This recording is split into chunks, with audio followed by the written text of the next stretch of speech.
So, if you do the math, for every soldier who was killed, consider the possible number of descendants. If you took 120 children, and that was of heirs, you take it times 620,000 casualties. Look at that number. That is a lot of people. And what I did, I took the 6 largest U.S. cities, just to give you a feel of the number of people, and compare it to that number. We're talking one soldier was killed.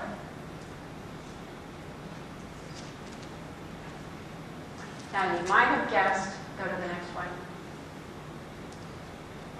He's my great-great-granddad.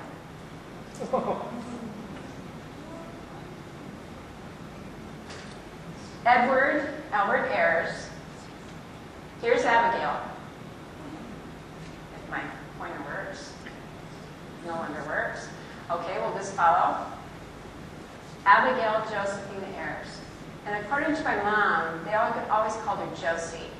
And so the Abigail kind of got dropped. Alice Adela Storr is my grandmother. I am wearing her dress tonight. This is her centennial dress in honor of her.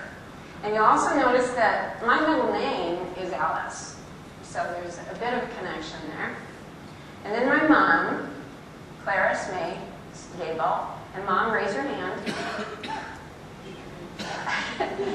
She is a very young 87-year-old.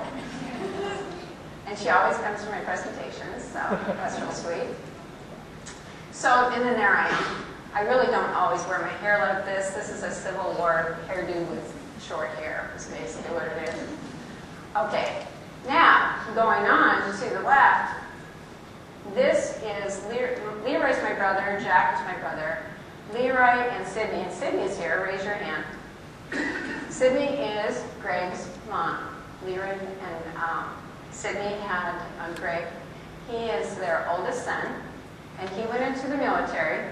Now he's had a few tours. He's gone to Iraq a couple times, Afghanistan, he was there for a couple years. He's a Black Hawk helicopter pilot. And so in this summer, I had the opportunity to go to Wiesbaden, Germany, and I visited them, and I wanted to show you someone else. Whoops, wrong one. Click on that one. There you go. Little Major. This is Trent Lee Gabel. Now, consider something.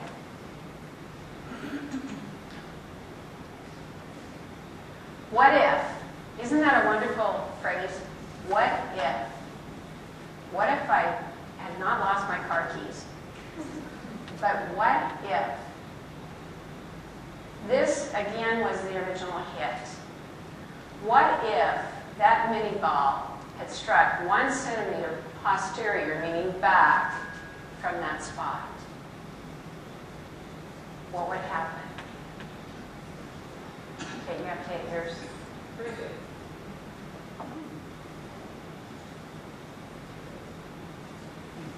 There goes Grandma. There goes Mom. Goodbye.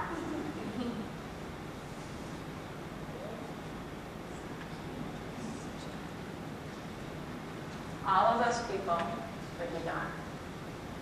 So again, consider the gravity of losing one soldier today. Okay, now this is a test question. Look at the book. What do you see?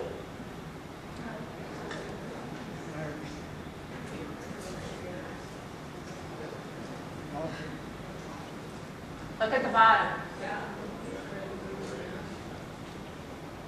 I didn't know this person. I don't know this person. But when you Google somebody, boy, golly, you can find all kinds of people. So I thought, who is this guy? Edward Ayres. And I wanted to know if there was any kind of relation. And so, guess who? A historian. Not related, I don't think, at least. but he is an American historian. He's a professor. He's a president of the University of Richmond. And on July, he received an award from President Obama. A couple other things. This is for the administrators out there. He wrote a 5-year strategic plan. You might want to check it out. It's not bad. This is the one that I was really interested in.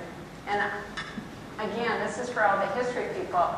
They're creating digital tools to reveal the patterns in American history. So I thought that was really awesome. And obviously, he can write. And this one over here, has anyone heard the backstory of the American history? History guys? And I guess it's a syndicated program for different programs. I was going to check out NPR and see if they carry it. But I found this out on Friday. I sent him an email on Sunday. He has not responded yet. But if he does respond at the next session that we have, I will tell you what he said or whatever, just to see if he is halfway related. But again, researching, going on, that's what history is all about. You want to take that next step and really understand. Follow your history. My sister-in-law, Sydney, she's into Genealogy Plus, and she has taught us that you have to validate that information. But again, learn about your family. Okay, now this is, again, the question that I started with, is that why? We always ask this in the classroom. Why? Why, whatever principle you're talking about, why? Well, in thinking about this and preparing for it, why did we have so many casualties? Why did we have so much morbidity and sickness and disease? Why? And so that's what I want to cover next, are those things. And this is just a Gabel perspective. This is not from any book or anything. Just from reading, this is what I came up with. There's 4 factors that I came up with, for the most part. First of all, the recruitment of the soldiers. Just the people that they brought in. Physicians' training and lack of sanitation. That was another factor. And I'm going to take each one of these and delve into it. Weaponry. And this is where I'm going to bring Mr. Grove back in. And we're also going to be talking about, there's a couple of videos that I have that we're going to see. Also the battle strategies. I'm going to pull Josh back up here later on, and he'll be talking about current strategies. So, looking at the big picture again, recruitment of soldiers, training, weaponry, battle strategies. That's for your quiz. Take notes. So, let's just start with the health prior to the war. Now, as a dietitian, we do basically nutritional assessments. The only thing I do with history is a diet history. But we look, there's a clinical assessment. We look at people and do some kind of assessment. Because if they have deficiencies, you will see it in their hair, their eyes, their skin, that physical appearance. And I really tried to look at some of the photos that I had, really to try to assess. Some of these gentlemen don't look too bad, but I have some others that you can really even tell. You don't even have to be trained to really understand that these folks were malnourished. But I wanted to point out this up here. It says able-bodied men between the ages of, I believe that's 18 and 45, of sober habits. Gotta get those sober habits in there. Although I did read a lot about whiskey, so I'm not sure if they were sober or not. But not under 5 feet 5. So they had their height requirement at that time. And it looks like about $13 to $25. I'm not sure that was per month. And so, again, for a historian, you really have to get in there and try to figure out what that really means. Okay, go ahead and start that one. I'm going to bring in actually Before the a men were person able to render that can talk service to about their this. country, they first had to pass a physical examination. The men recruiting these armies, the recruiting physicians, if you will, in many cases were local MDs who had just been hired by the Army to do these physical exams. In many cases, they were under political pressure to let as many men through as possible, because each regiment, each small town was trying to compete with the town 5 miles down the road to raise their regiment first. We do have evidence of some recruitment physicians being thrown in jail for treason because they, in fact, exempted too many men. The doctor looked at me and said, "Young man, you cannot go. You're not fit to be a soldier." I begged of him and told him of the days I had drilled and how much work I had done. The colonel finally asked my age, state of health, if my father was living, and if my mother was willing to let me go. I answered his questions. He said, "Put your name down. You can go." The doctor inquired if he should examine me, but the colonel said no, very decidedly. Then the doctor said, "Why, Colonel, he will be in the hospital in a week, and we shall have to send him home." "Well," said the colonel, "we shall send him home then." I was happy. Elijah Hunt Rhodes, 19 years old.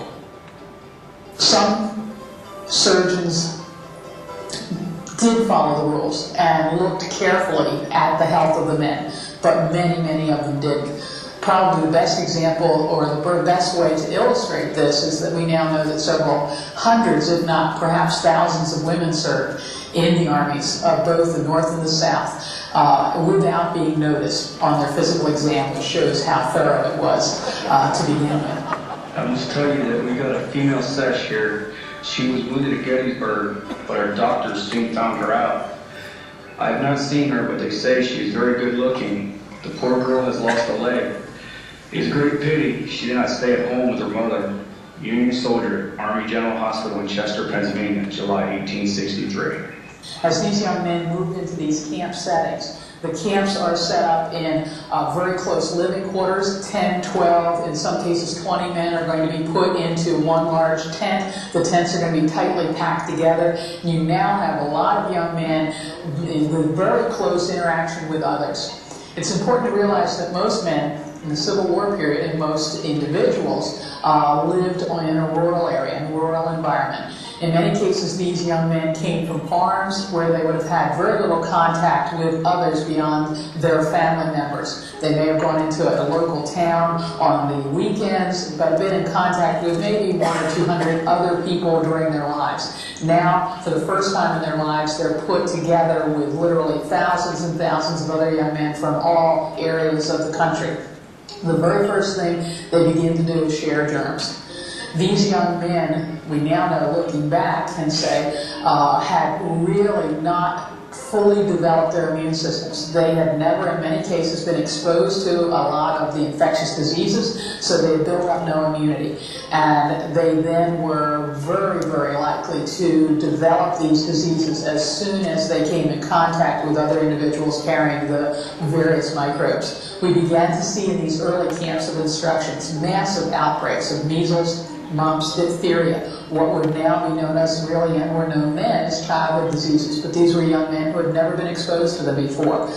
This epidemic of childhood diseases literally decimated the regiments in the first few weeks of camp. It was not at all unusual to have regimental strength down by about 60%. 60% of 1,000 means about 400, 500, 600 men are ill with these childhood diseases. And while we nowadays look back on these diseases as being just minor blips in childhood, a few days of illness, these were not just sickening diseases, they were deadly.